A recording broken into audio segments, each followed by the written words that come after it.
देखिए आज हम करेंगे ध्रुव और बल का नियम ज्ञात करना, जिसके अधीन कोई कण वक्र r की power n equal to a की पावर n कोसेन थीटा को निर्मित करता है। ठीक है, देखिएगा तो बल का नियम ज्ञात करना आपको। तो वक्र का समीकरण यहां में दे दिया गया है। देखिए वक्र का समीकरण ये आपको दे दिया है, r की power n equal to a की power n cos n theta. ठीक है, अब सबसे पहले तो हम लोग r को चेंज कर लेंगे u में। तो आप जानते हैं r इक्वल टू 1/u होता है। r को 1/u लिखोगे तो 1/u की power n equal to a की power n cos n theta. Cross multiply अगर कर देंगे तो a की पावर n u की power n cos n theta equal to 1। ठीक है, ये आपके पास में वक्र का समीकरण आ गया है भाई। और अब इसमें सबसे पहले तो हम du/d थीटा ज्ञात करेंगे। तो लघु गुणक के अवकलन करेंगे। लघु गुणक के अवकलन का मतलब पहले लॉग लेना है, उसके बाद में अवकलन करना है। तो दोनों पक्षों का लॉग ले लेता हूं मैं एक बार। तो दोनों पक्षों का लॉग लेने पर देखिए, दोनों पक्षों का जब लॉग लेंगे तो सबसे पहले लॉग a की पावर n बनेगा और घात आगे आ जाएगी तो n log a plus log u की पावर n, तो उसको आप लिखोगे n log u और plus log cos n theta और इक्वल टू log 1, और log 1 का वैल्यू आप जानते हैं 0। अब इसका थीटा के सापेक्ष अवकलन कर दीजिएगा। तो थीटा के सापेक्ष अवकलन करने पर थीटा के सापेक्ष अवकलन करने पर देखिए भाई, थीटा के सापेक्ष अवकलन देखो, थीटा के सापेक्ष n log a कांस्टेंट है, अवकलन 0 हो जाएगा। n log u का करिए अब, तो n कांस्टेंट है, log u का 1/u और फिर u का du/d theta plus log cos n theta. तो यहाँ से log का कर देंगे 1/cos n थीटा, cos का हो जाएगा माइनस साइन n थीटा और फिर n थीटा का हो जाएगा n इक्वल टू 0। ठीक है भाई, n कॉमन आ जाएगा और n जैसे ही कॉमन आ जाएगा तो 0/n हो जाएगा 0। अब आपके पास में बचा 1/u du/d theta equal to, ये देखिए माइनस साइन बटा कोस टेन थीटा हो जाएगा। तो पक्षांतरण कर देंगे तो प्लस का टेन थीटा बन जाएगा। तो ये हो जाएगा tan n theta, cross multiply करिए तो du/d theta equal to u tan n theta. ठीक है, ये du/d थीटा हमने ज्ञात कर लिया है। अब इसका एक बार फिर से कर लीजिए थीटा के सापेक्ष अवकलन और ज्ञात कर लीजिए d2u/d थीटा स्क्वायर। तो पुनः थीटा के सापेक्ष अवकलन करने पर,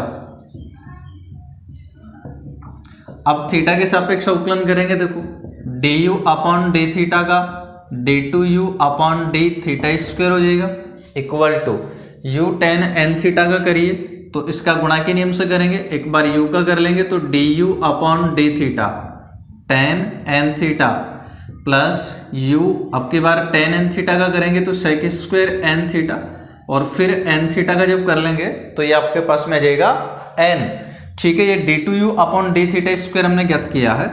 तो d2u/d theta square equal to, इसमें du/d थीटा का वैल्यू पुट कर दो भाई। तो du/d थीटा देखिए कितना है आपके पास में, u टेन n थीटा, तो वैल्यू पुट कर दीजिएगा, यहाँ हो जाएगा u टेन स्क्वायर हो जाएगा, 10 से मल्टीप्लाई होगा तो tan square n theta plus n u sec square n theta. अब इसको हल कर लीजिएगा तो या रहने दो, एक बार छोड़ देते हैं कॉमन लेकर के। तो d2u/d theta square equal to u आ जाएगा कॉमन, तो बनेगा आपके पास में tan square n theta plus n sec square n theta. ये d2u/d थीटा स्क्वायर हमने ज्ञात कर लिया। और अब सेकेंद्र कक्षा का अवकल समीकरण हम लोग जानते हैं, उसको लिख लीजिएगा।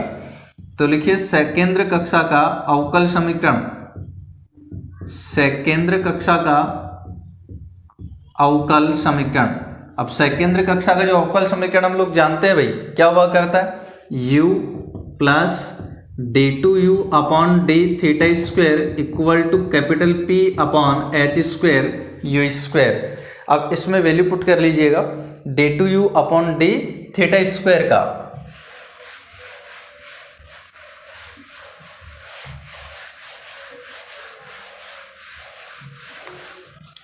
तो देखिएगा तब ये बन जाएगा u plus d two u upon d theta square का वैल्यू पुट कर दीजिएगा यहां से, तो ये आपके पास में आ गया u tan square n theta plus u को इससे मल्टीप्लाई कर लेंगे तो n u sec square n theta और equal to p upon h square u square. ठीक है भाई, अब देखिए इनमें से दोनों में से u आ जाएगा कॉमन, u को कॉमन ले लीजिएगा, तभी हो जाएगा 1 plus tan square n theta plus n u sec square n theta equal to p upon h square u square. Then u, अब देखिए 1 plus tan square n theta क्या बन जाता है, सेक स्क्वायर एन थीटा, तो ये आपके पास में हो जाएगा sec square n theta plus n u sec square n theta equal to p upon h square u square.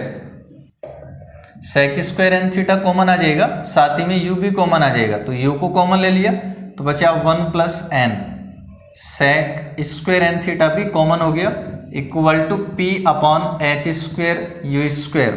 Cross multiply कर दीजिएगा, क्रॉस मल्टीप्लाई जब कर देंगे तो p equal to h square n plus 1 और फिर ये यू स्क्वायर जब u से मल्टीप्लाई हो जाएगा तो u cube sec square n theta. ठीक है भाई, देन p इक्वल टू, अब यहाँ से इस u को चेंज कर दीजिए r में, तो हो जाएगा h square n plus 1 sec square n theta upon r cube. ठीक है, अब हम क्या करेंगे, ये जो सेक स्क्वायर एन थीटा है, थीटा का क्या करना है, हमें विलोपन करना है। अब थीटा का विलोपन किस प्रकार से करेंगे देखिए,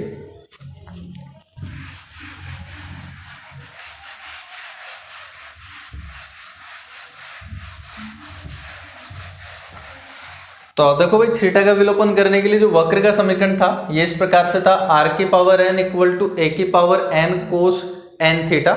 हमें यहाँ सेक एन थीटा का वैल्यू चाहिए, तो सेक एन थीटा का वैल्यू क्या हो जाएगा, यहाँ से ज्ञात कर लीजिए, कोस को दाईं तरफ कर दीजिए तो 1 अपॉन कोस यानी सेक हो जाएगा, और ये बराबर आ जाएगा ए की पावर एन बटा आर की पावर एन के।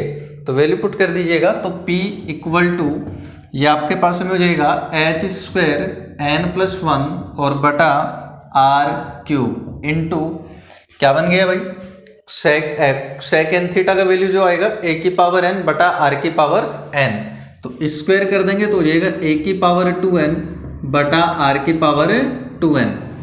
Then capital P equal to h square n plus 1 a की पावर 2n और बटा आर की पावर हो गई 2n प्लस 3।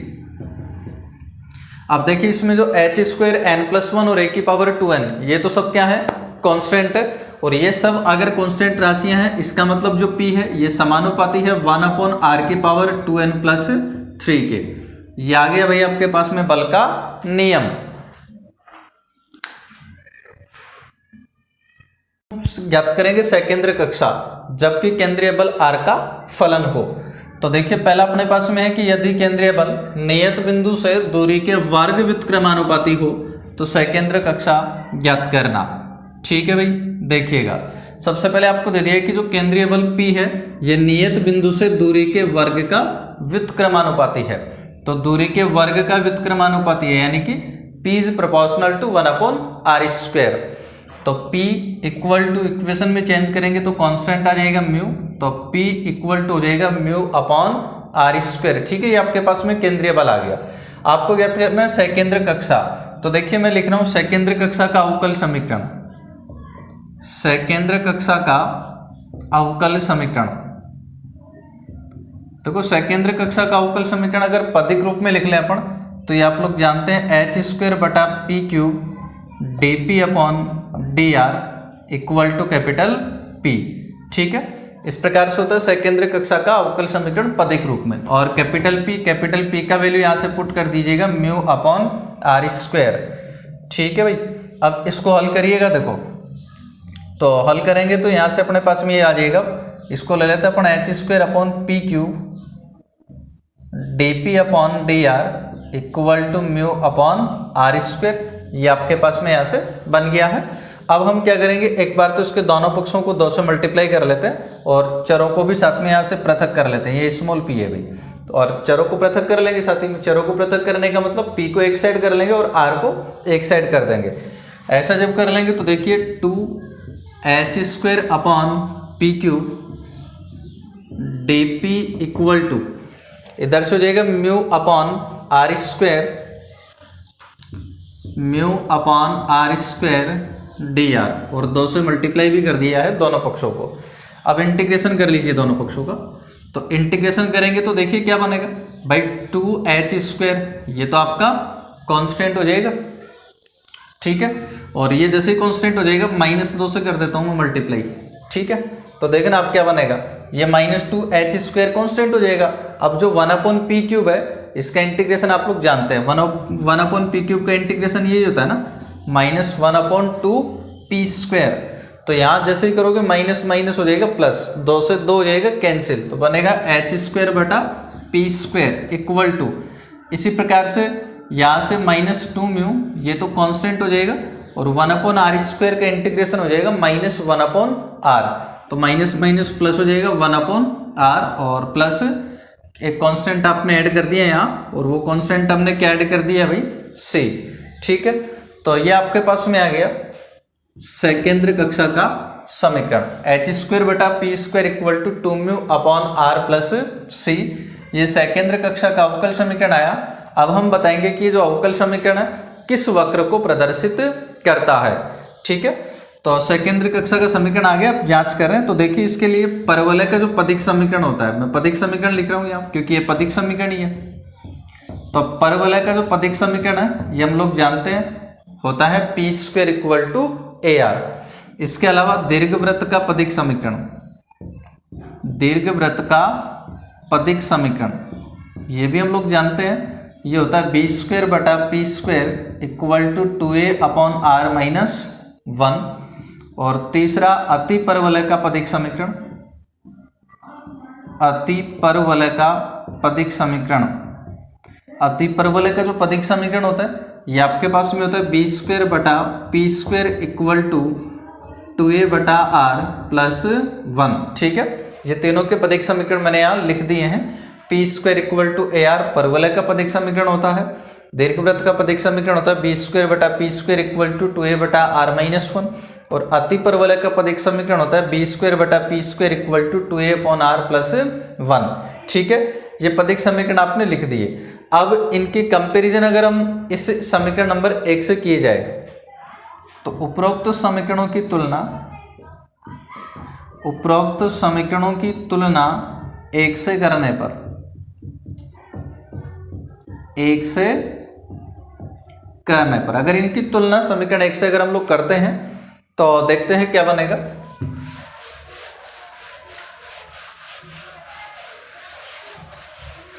हाँ भाई करिए तुलना। देखो तो तुलना जैसे ही करेंगे तो यहाँ 1/p² का जो गुणांक है h² है, और यहाँ से जो 1/p² का गुणांक है b² है, तो h²/b² इक्वल टू, अब देखिएगा जो 2/r है, 2/r का गुणांक क्या है म्यू बटा, इसमें 2/r का गुणांक देख सकते हैं इन दोनों इक्वेशन में a है, तो आ जाएगा mu upon a equal to, constant देखिए यहाँ c है और बटा, इनमें अगर देखें तो एक में -1 है और एक में +1 है, तो -+1 है ना। तो इन दो से करी हमने इसकी तुलना, क्योंकि ये दो समीकरण ही इसके जैसे थे, इससे हमने अभी नहीं करी है, इसकी चर्चा अभी बाद में कर लेंगे हम लोग। तो फिलहाल इन दो समीकरण से इसकी तुलना आपने कर ली है। अब यहाँ से आप लोग देख सकते हैं, देखिए भाई अगर इन दोनों को ले लिया जाए तो h² इक्वल टू हो जाएगा म्यू b² अपॉन a, तो वर्गमूल अगर दोनों पक्षों का कर दोगे तो h equal to root mu b² upon a, then h equal to root mu l, ये क्या बन गया l अर्धनाभिलंब, l हम जानते हैं b² अपॉन a ही होता है, तो इस b² अपॉन a को आपने क्या लिख दिया है l, और बता दीजिए यहाँ l क्या है भाई अर्धनाभिलंब, l है अर्धनाभिलंब, ठीक है। तो ये h आ गया आपके पास में रूट म्यू l, जो कि l क्या है यहाँ पर अर्धनाभिलंब। इसके अलावा अगर इनकी दोनों को ले लिया जाए तो जो c है इस c का वैल्यू आपके पास में क्या आ जाएगा भाई, इनको ले लोगे तो c इक्वल टू आ जाएगा माइनस प्लस म्यू अपॉन ए। ठीक है, इन दोनों को अगर ले लोगे तो ये आपके पास में c का वैल्यू आ जाएगा। ठीक है, तो हमने h और c की बात कर ली है, यानी कि अब ध्यान देना इसका मतलब क्या होगा, देखो कि भाई जैसे ही c का वैल्यू, दोनों को आपने देख चुके हैं, अब c का वैल्यू जैसे ही आप लोग यहाँ -1 जैसे ही होगा तो फिर ये रिप्रेजेंट करेगा समीकरण किसको, दीर्घवृत्त को।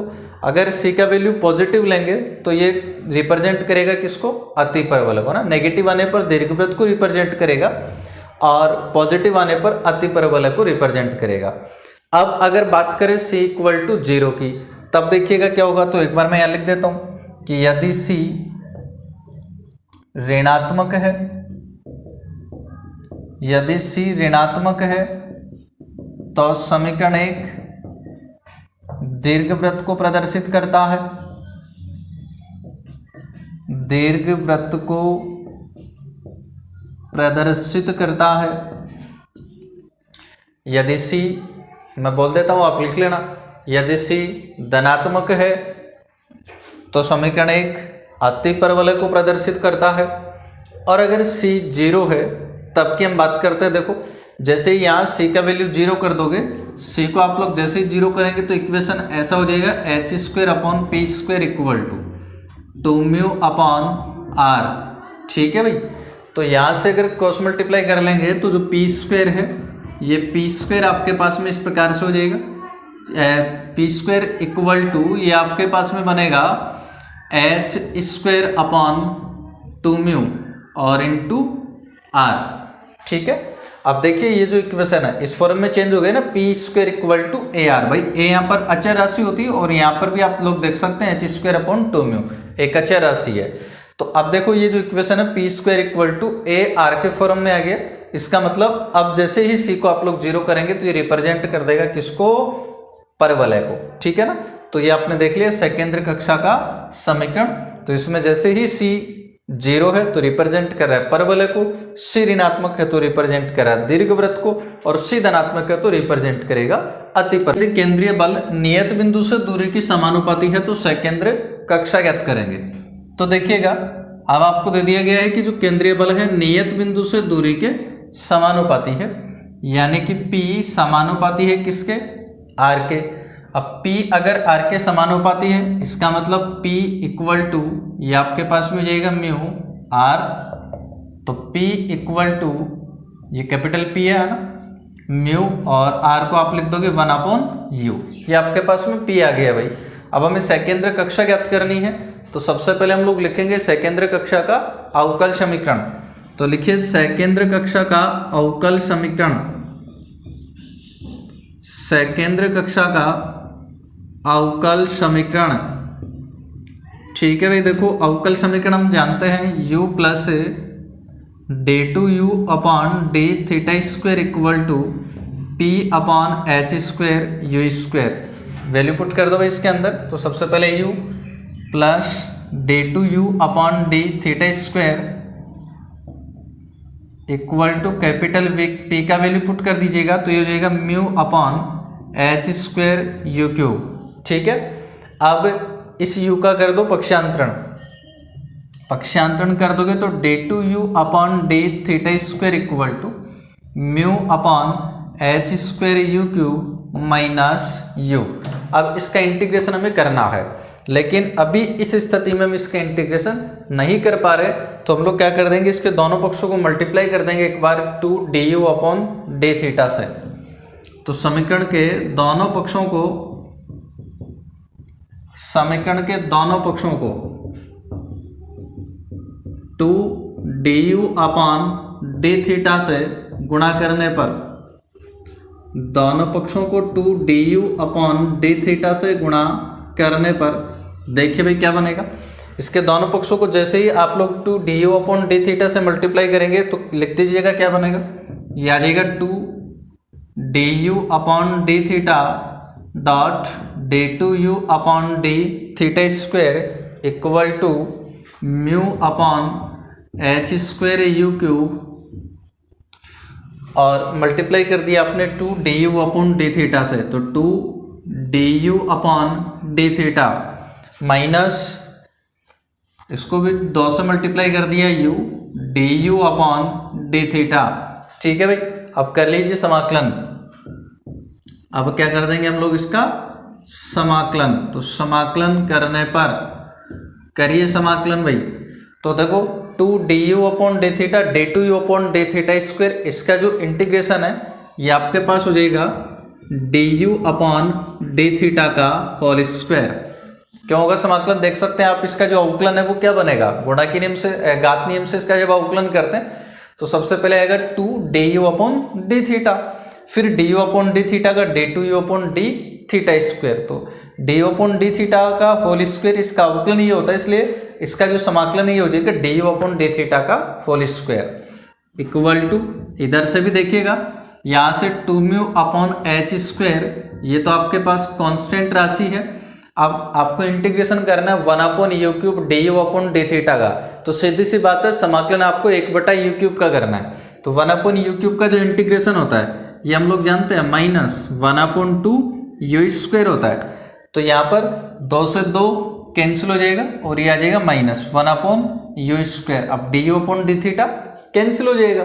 ठीक है, कैंसिल क्यों हो जाएगा, क्योंकि हम यहाँ थीटा के सापेक्ष समाकलन कर रहे हैं ना, क्योंकि आप करके देख लीजिए 1/u स्क्वायर, इसका अवकलन अगर करूँ तो यही तो होगा minus 2/u cube D u upon d theta.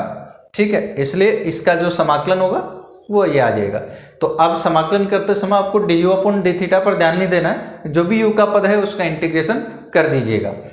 तो फिर आ जाएगा माइनस, यहाँ से देखो डी 2u का जो इंटीग्रेशन है वो क्या हो जाएगा यू स्क्वायर। ठीक है, बिल्कुल ठीक है, क्योंकि यू स्क्वायर का जब अवकलन करें तो होगा 2u d u upon d theta, theta के सापेक्ष अवकलन करोगे तो समाकलन यही आ जाएगा।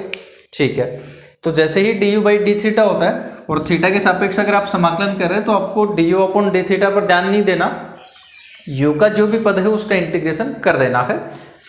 तो अब इसको हल करिएगा, इसको हल करेंगे तो देखिए अब क्या बनेगा, और प्लस एक कांस्टेंट आप लोग ऐड कर देंगे c।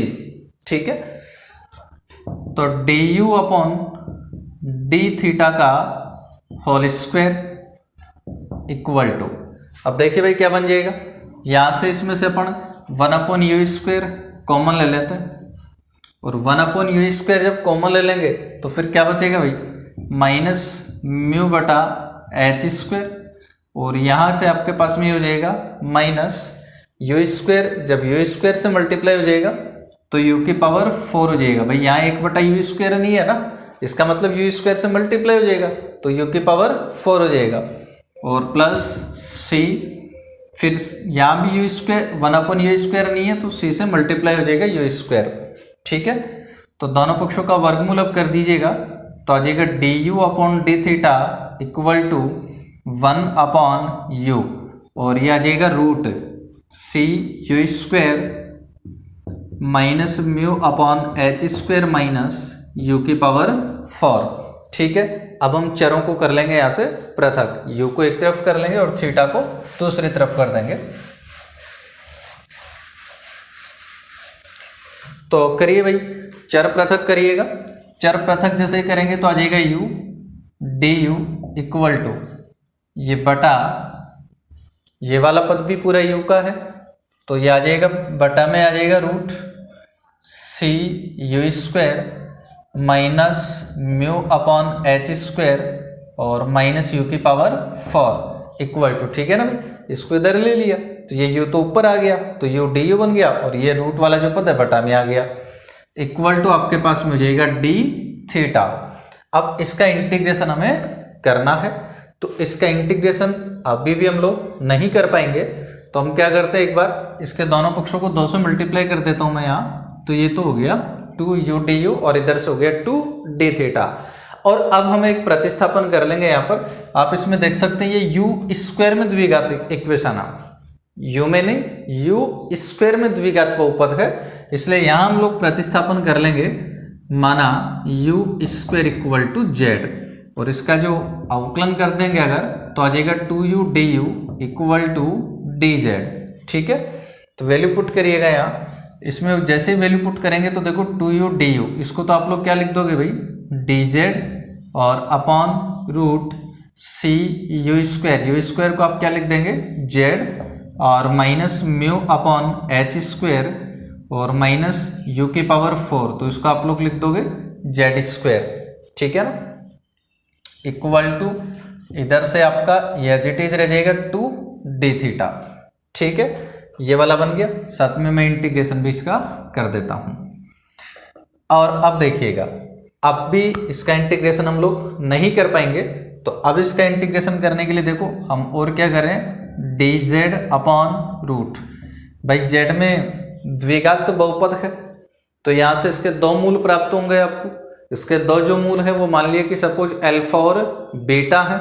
अब देखिएगा कोई भी द्विघात इक्वेशन अगर आपके पास में होता है ऐसा a x square plus b x plus c, इसके मूल, ये बहुपद है कोई भी द्विघात, तो इसके मूल अगर अल्फा और बीटा हो तो इस बहुपद को आप लोग ऐसा लिखते हैं ना, x माइनस अल्फा और इंटू एक्स माइनस बीटा ना, एक्स स्क्वायर का गुणांक अगर 1 है तो, ठीक है।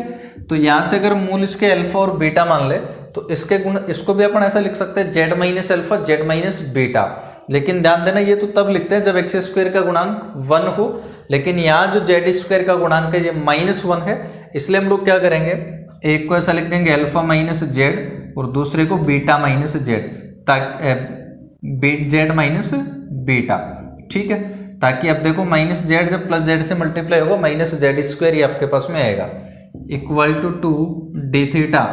अब यहाँ पर बता दो भाई अल्फा और बीटा क्या चीज है, तो अल्फा और बीटा को बता दीजिएगा।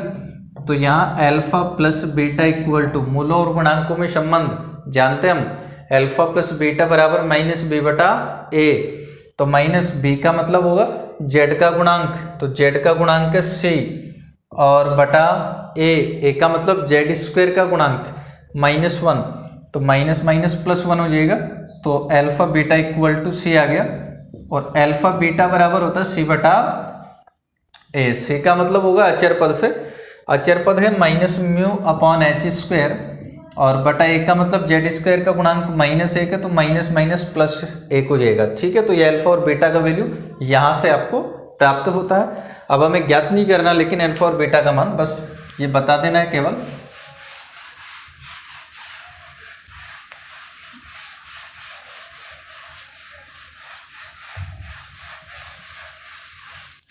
ठीक है भाई, तो अब इसके बाद में देखिएगा, अब ये जैसे ही आपने कर लिया, अब भी इसका इंटीग्रेशन नहीं हो पा रहा, तो अब इसमें हम एक प्रतिस्थापन कर देंगे एक और, तो माना z इक्वल टू, तो ऐसी कंडीशन में जब भी आपको ऐसा बहुपद मिलता है तो देखिए एक त्रिकोणमितीय सर्वसमय का आप लोग प्रतिस्थापित यहाँ कर सकते हैं, z equal to alpha sign square lambda plus beta cos square lambda, ठीक है। ये मैंने एक सर्वसमय का पुट कर दिया यहाँ पर z, इसका अवकलन अगर कर दें तो dz इक्वल टू अल्फा तो कांस्टेंट है, साइन स्क्वायर लैम्डा का जो अवकलन है ये आप लोग जानते हैं 2 साइन लैम्डा, और साइन लैम्डा का अवकलन हो जाएगा कोस लैम्डा, प्लस बीटा इसका हो जाएगा 2 कॉस लैम्डा, और कॉस लैम्डा का जो अवकलन है ये आपके पास हो जाएगा minus sine lambda, then dz equal to, ये d लैम्डा भी आएगा साथ में यहाँ दोनों में, dz इक्वल टू, अब देखिए इनमें से जो कॉमन आ रहा है 2 साइन लैम्डा कोस लैम्डा, यहाँ से भी 2 साइन लैम्डा कोस लैम्डा कॉमन आ जाएगा दोनों में से, तो कॉमन ले लेंगे तो बचेगा अल्फा माइनस बीटा, और 2 साइन लैम्डा कोस लैम्डा फॉर्मूला हो जाएगा साइन 2 लैम्डा का, तो इसको आप लोगों ने यहाँ लिख दिया है साइन 2 लैम्डा, ठीक है। और इसका जो वैल्यू है यहाँ पुट कर दीजिएगा इंटीग्रेशन में आप लोग, तो ये बन जाएगा इंटीग्रेशन ऑफ dz। अब dz का वैल्यू लिख दीजिएगा अल्फा माइनस बीटा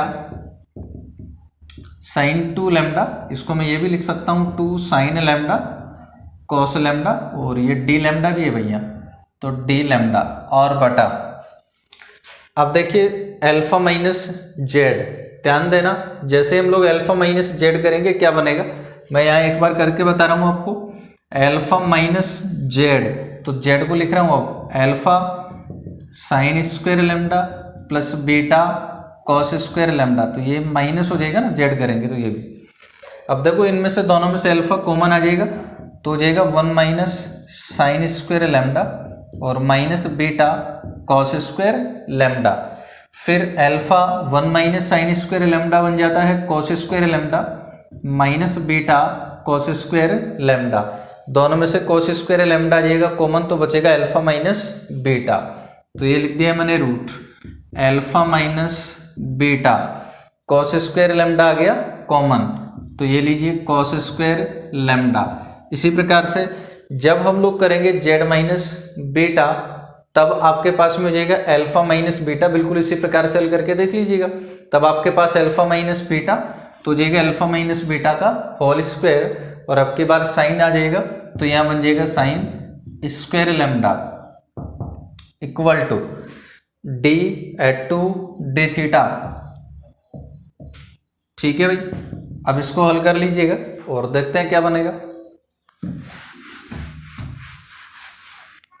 तो अब आप देखेंगे तो 2 से 2 हो जाएगा कैंसिल और 2 से 2 कैंसिल होने के बाद में देखिए अल्फा माइनस बीटा ही बनेगा ना, ये स्क्वायर और रूट कैंसिल हो जाएगा तो अल्फा माइनस बीटा कैंसिल, ये कॉस लैम्डा बनेगा तो कॉस लैम्डा से cos lambda cancel, sine lambda से साइन लैम्डा कैंसिल। तो आपके पास में अब यहाँ बचेगा d lambda equal to d theta और दोनों पक्षों का इंटीग्रेशन आप लोग जैसे ही कर देंगे तो लैम्डा इक्वल टू थीटा। अगर कांस्टेंट हम 0 अगर ले लें यहाँ पर तो लैम्डा इक्वल टू क्या आ गया थीटा और लैम्डा इक्वल टू थीटा आ गया। इसका मतलब z इक्वल टू क्या आ गया भैया आपके पास में, देखो प्रतिस्थापन आपने यही किया था ना z, तो z इक्वल टू आपके पास में जाएगा alpha sign square theta plus beta cos square theta. लेकिन z में नहीं ज्ञात करना तो आपने और जो प्रतिस्थापन किया था इससे पहले वो देख लीजिएगा। तो z का जो प्रतिस्थापन आपने किया था वो क्या किया था यू स्क्वायर, तो z को आप लिख सकते हैं यू स्क्वायर। तो इक्वेशन हो जाएगा u square equal to alpha sign square theta plus beta cos square theta. ठीक है, ये इक्वेशन आपके पास में आ गया है। अब इक्वेशन आ गया तो उसको बताएंगे कि ये इक्वेशन रिप्रेजेंट किसको करता है।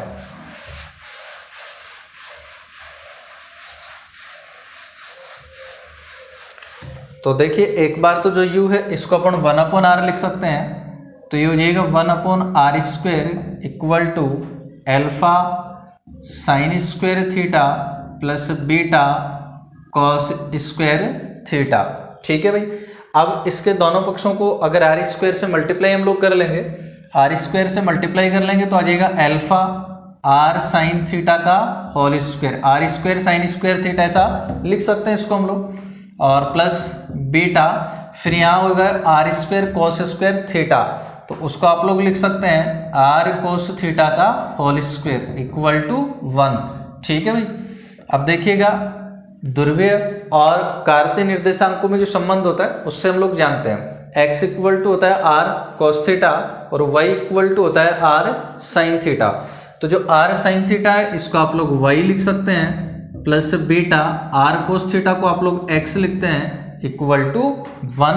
ये आपके पास में आ गया सेकेंद्र कक्षा का समीकरण जो कि किसको रिप्रेजेंट कर रहा है एक सांकव को। तो बता दीजिएगा यह सेकेंद्र कक्षा का समीकरण है, सेकेंद्र कक्षा का समीकरण है जो एक सांकव को प्रदर्शित करता है, जो एक सांकव को प्रदर्शित करता है। ठीक है भाई, अब हम करेंगे यदि केंद्रीय बल नियत बिंदु से दूरी के घन व्युत्क्रमानुपाती है तो सेकेंद्र कक्षा ज्ञात हम करेंगे। अब देखिएगा भाई, सबसे पहले यहाँ आपको दे दिया है कि जो केंद्रीय बल P है ये दूरी के घन व्युत्क्रमानुपाती है, तो व्युत्क्रमानुपाती है 1/r³ के। ठीक है ना, घन व्युत्क्रमानुपाती, घन का मतलब r³, तो r³ का व्युत्क्रमानुपाती यानी P is proportional to 1/r³। ठीक है, तो यहाँ से P इक्वल टू कॉन्स्टेंट आ जाएगा μ/r³, r को चेंज कर लीजिएगा u में, तो आप जानते हैं r इक्वल टू 1/u होता है, तो ये इक्वेशन आपके पास हो जाएगा μ × u³। ठीक है, ये हमने P ज्ञात कर लिया भाई, और P अगर आपने ज्ञात कर लिया तो अब आपको ज्ञात करना है सेकेंद्र कक्षा का समीकरण। तो उसके लिए आप जानते हैं सेकेंद्र कक्षा का अवकल समीकरण, तो लिखिए सेकेंद्र कक्षा का अवकल समीकरण।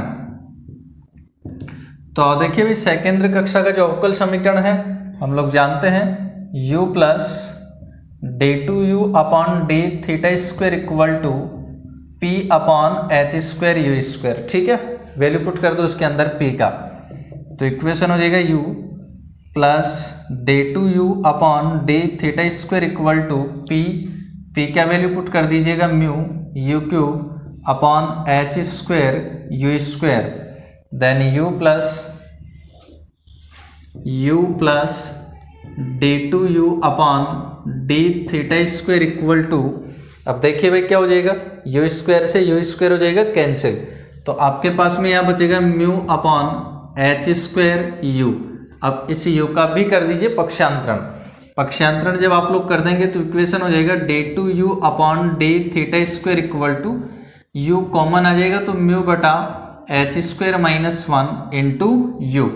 अब अपने पास में यहाँ तीन स्थितियां संभव हैं और वो तीन स्थितियां क्या हो सकती हैं देखिएगा। नंबर फर्स्ट, यदि mu upon h square minus 1 greater than 0, हो सकता है कि ये धनात्मक हो सकता है कि ये 0 हो सकता है ऋणात्मक हो, ऐसी तीन स्थितियां आपके पास में है।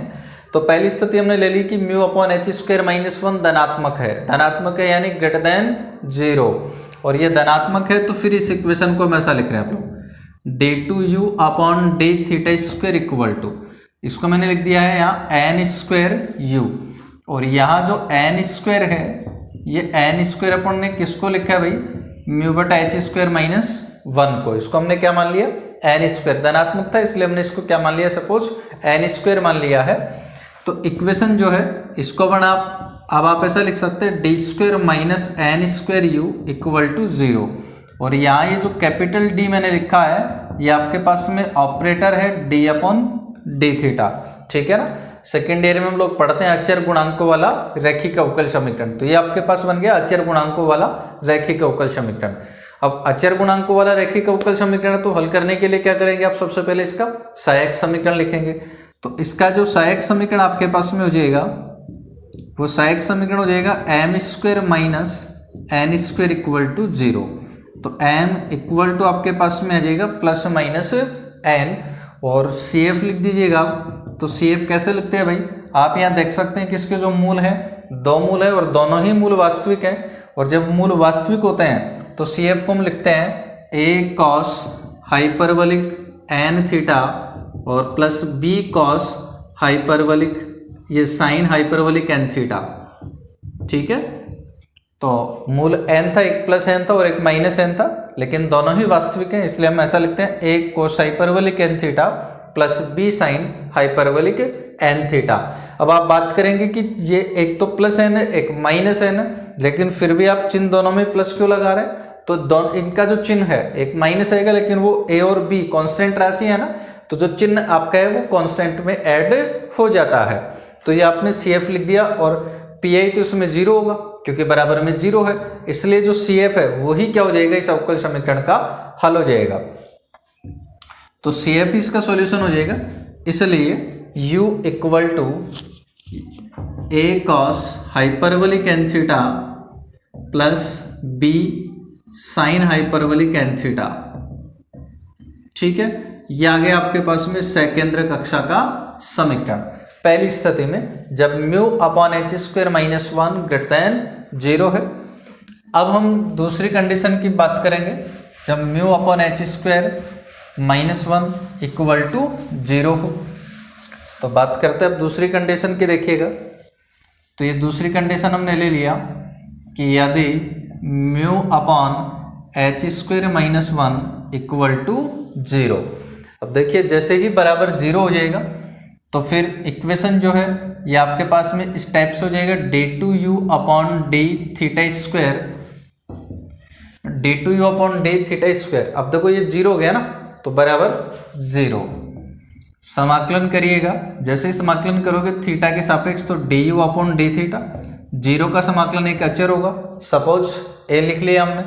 फिर इसका इंटीग्रेशन करोगे तो u आ जाएगा d u upon d theta का, तो और a डी थीटा तो थीटा हो जाएगा और प्लस एक कांस्टेंट एच हो जाएगा b। ये लीजिएगा भाई, ये आपके पास में आ गया सेकेंद्र कक्षा का समीकरण जब mu upon h square minus 1 equal to 0 हो। अब तीसरी कंडीशन की हम लोग बात करेंगे, यदि mu upon h square minus 1 less than 0 हो। ठीक है ना, धनात्मक की बात कर ली, जीरो की बात कर ली, और अब हम बात करेंगे ऋणात्मक की। तो mu upon h square minus 1 हमने क्या ले लिया, लेस देन 0। और जैसे ही ये लेस देन 0 है तो फिर इसको हम लोग मान लेंगे, इसलिए माना ये अवकल समीकरण को मैं ऐसा लिख देता हूं, d two u upon d theta square equal to minus n square u. देखो ऐसा मैंने क्यों लिखा है, क्योंकि ये क्या था, ऋणात्मक था। अब देखो एन स्क्वायर का मतलब हमेशा कैसा होगा, धनात्मक, तो उसके साथ क्या लगा दो, माइनस, तो क्या बन जाएगा, ऋणात्मक। ठीक है, इसलिए लिख दिया माइनस एन स्क्वायर यू। और इस अवकल समीकरण को अब हल कर लीजिएगा।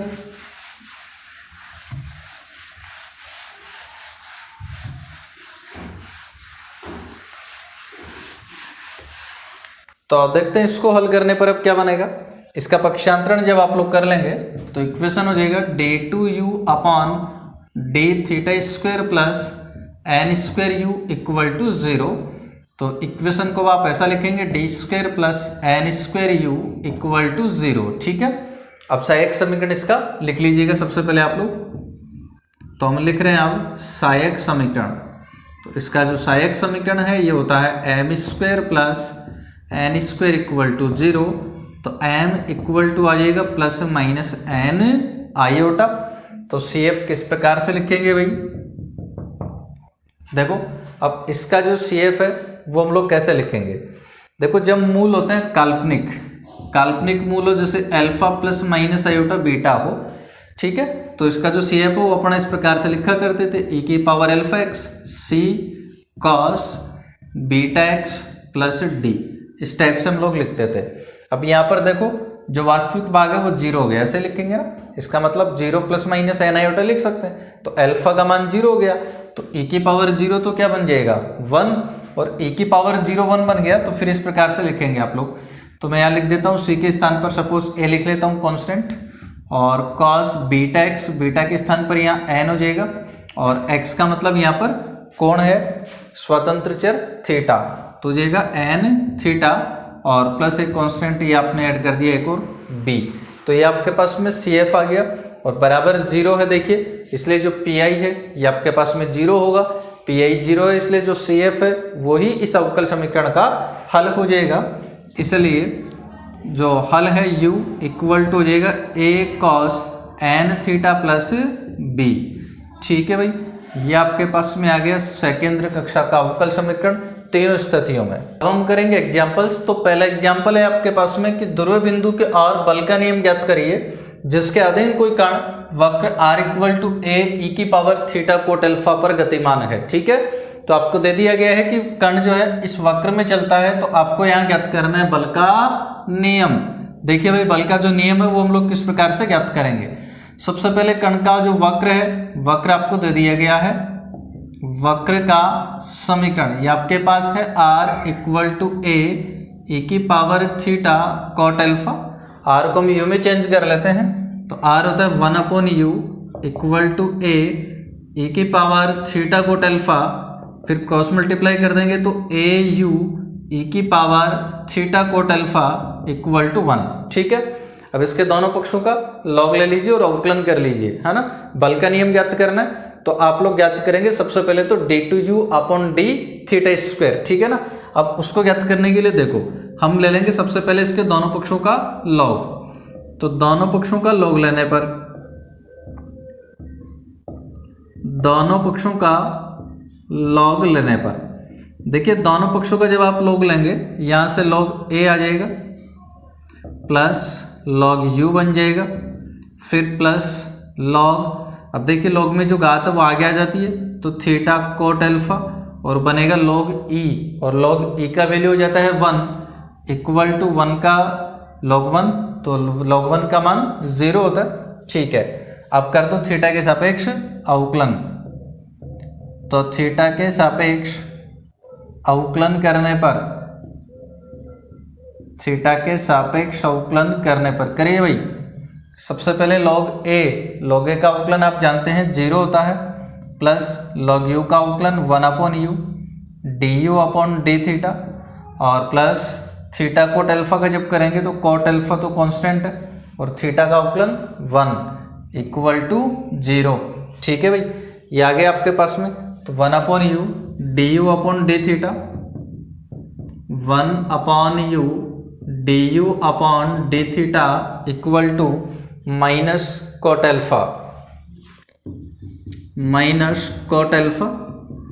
Then du upon d theta equal to, ये आपके पास हो जाएगा माइनस u कॉट अल्फा। ठीक है भाई, ये अपने पास में आ गया du अपॉन डी थीटा। अब इसका एक बार फिर से अवकलन हम लोग कर लेंगे, तो d2u upon d theta square, तो माइनस कॉट अल्फा तो कांस्टेंट है, u का अवकलन हो जाएगा du upon d theta cot alpha. ठीक है, अब लिख लीजिए सेकेंद्र कक्षा का अवकल समीकरण। तो चूंकि सेकेंद्र कक्षा का अवकल समीकरण, सेकेंद्र कक्षा का अवकल समीकरण, हाँ भाई सेकेंद्र कक्षा का जो अवकल समीकरण है हम लोग जानते हैं u plus d2u upon d theta square equal to p upon h square u square. Value put कर दीजिएगा इसके अंदर, तो u plus d2u upon d theta square, इसका वैल्यू पुट करेंगे तो देखो इसमें एक बार तो हल कर देना, माइनस से du अपॉन डी थीटा, तो du अपॉन डी थीटा का वैल्यू पुट करोगे तो माइनस माइनस प्लस हो जाएगा, u कॉट स्क्वायर अल्फा बन जाएगा जब इसको u कोट अल्फा लिखोगे तो plus d2u upon d theta square, इसका जो मान है ये आपके पास आ गया u cot square alpha equal to p बटा h square u square, u common आ जाएगा तो 1 plus cot square alpha equal to p बटा एच स्क्वायर यू स्क्वायर। ठीक है ना।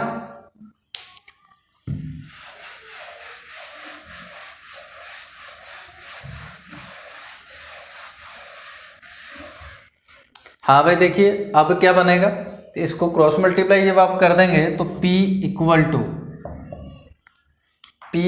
टू आ जाएगा एच स्क्वायर यू क्यूब, और 1 प्लस कोट स्क्वायर अल्फा ये आपके पास में हो जाएगा कॉसेक स्क्वायर अल्फा, तो p equal to h square cosec square alpha, और जो यू क्यूब है इसको आप लिख सकते हैं 1 अपॉन आर क्यूब। अब देखिएगा h square cosec square alpha ये तो कांस्टेंट है, कांस्टेंट है इसका मतलब आप कहेंगे कि जो बल P है ये समानुपाती है 1 अपॉन आर क्यूब के, ये आ गया बल का नियम। नेक्स्ट एग्जाम्पल सेकेंड, ध्रुव बिंदु के और बल P के अधीन एक कण a बटा आर इक्वल टू ई की power n theta cos hyperbolic n theta या साइन हाइपरबोलिक एन थीटा निर्मित करता है, तो बल का नियम ज्ञात कीजिए। देखिए यहाँ सबसे पहले वक्र आपको दे दिया गया है a बटा आर इक्वल टू ई की power n theta cos hyperbolic n theta या साइन हाइपरबोलिक एन थीटा। मैं a बटा आर इक्वल टू ई की पावर एन थीटा के लिए यहाँ हल कर रहा हूँ, और बाकी सबके लिए भी आप लोग इसी प्रकार से हल कर सकते हैं। तो इसके लिए हल कर रहे हैं तो a बटा आर इक्वल टू ई की पावर एन थीटा। अब देखिए 1 अपॉन आर को आप u लिख सकते हैं, तो au इक्वल टू हो जाएगा ई की पावर एन थीटा। ठीक है, अवकलन करिए और du अपॉन डी थीटा ज्ञात करिए। तो थीटा के सापेक्ष अवकलन करने पर, थीटा के सापेक्ष अवकलन करने पर, देखो भाई जब थीटा के सापेक्ष अवकलन करेंगे तो a तो कांस्टेंट है, u का हो जाएगा du upon d theta equal to e की पावर एन थीटा का ई की पावर एन थीटा और एन थीटा का n। ठीक है, ये आपके पास में आ गया। एक बार फिर से इसका अवकलन कर लीजिएगा, तो पुनः थीटा के सापेक्ष अवकलन करने पर, थीटा के सापेक्ष अवकलन करने पर, और देखते हैं अब जब थीटा के सापेक्ष अवकलन करेंगे तो क्या बनेगा। ए तो कांस्टेंट है, du अपॉन डी थीटा का अवकलन हो जाएगा d2u upon d theta square equal to n, यहाँ कांस्टेंट है, e की पावर एन थीटा का अवकलन e की पावर एन थीटा, और फिर एन थीटा का अवकलन आएगा n, तो यहाँ बन जाएगा n स्क्वायर। अब हमें ज्ञात करना है बल का नियम। बल का नियम ज्ञात करना है तो सेकेंद्र कक्षा का अवकल समीकरण हम लोग जानते हैं। तो लिखिए सेकेंद्र कक्षा का अवकल समीकरण। तो देखो भाई सेकेंद्र कक्षा का जो अवकल समीकरण होता है ये आपके पास में होता है u plus d2u upon d theta square equal to p upon h square u square. Value put कर दीजिएगा इसमें p का, ये सॉरी p तो हमें ज्ञात करना है d2u upon d theta square का, तो u प्लस है। अब d2u upon d theta square को देखिएगा, इसका जो वैल्यू आपके पास में आएगा वो क्या आ जाएगा, इसके दोनों पक्षों को ऐसे मल्टीप्लाई कर देना एक बार वैल्यू पुट करने से पहले, तो ऐसा हो जाएगा। अब देखिए ये तो au और अब a d2u upon d theta square, तो इसका वैल्यू यहाँ से पुट कर देंगे आप लोग n स्क्वायर e की power n theta equal to a p बटा एच स्क्वायर यू स्क्वायर। और फिर से देखो जो au है इसको आप लोग क्या लिख दोगे, या तो au प्लस एन स्क्वायर ई की पावर एन थीटा, ई की पावर एन थीटा को हम लिख सकते हैं au, तो इसको आपने लिख दिया यहाँ au equal to a p upon h square u square. अब देखिए au कॉमन आएगा तो a से a तो हो जाएगा कैंसिल, u कॉमन आ गया तो यहाँ से बचेगा 1 plus n square equal to p upon h square u square. Cross multiply अगर हम लोग कर देंगे तो कैपिटल P इक्वल टू अपने पास में क्या बनेगा, h square n square plus 1 और यू स्क्वायर को u से मल्टीप्लाई कर देंगे तो ये आपके पास में आ जाएगा u क्यूब, और इसमें u को अगर आप लोग 1 अपॉन r लिख देंगे तो हो जाएगा h square n plus 1 n square plus 1 upon r cube. अब इसमें h square into n square plus 1 ये तो कांस्टेंट है और ये कांस्टेंट है, इसका मतलब जो बल P है ये समानुपाती हो गया 1 अपॉन r क्यूब के।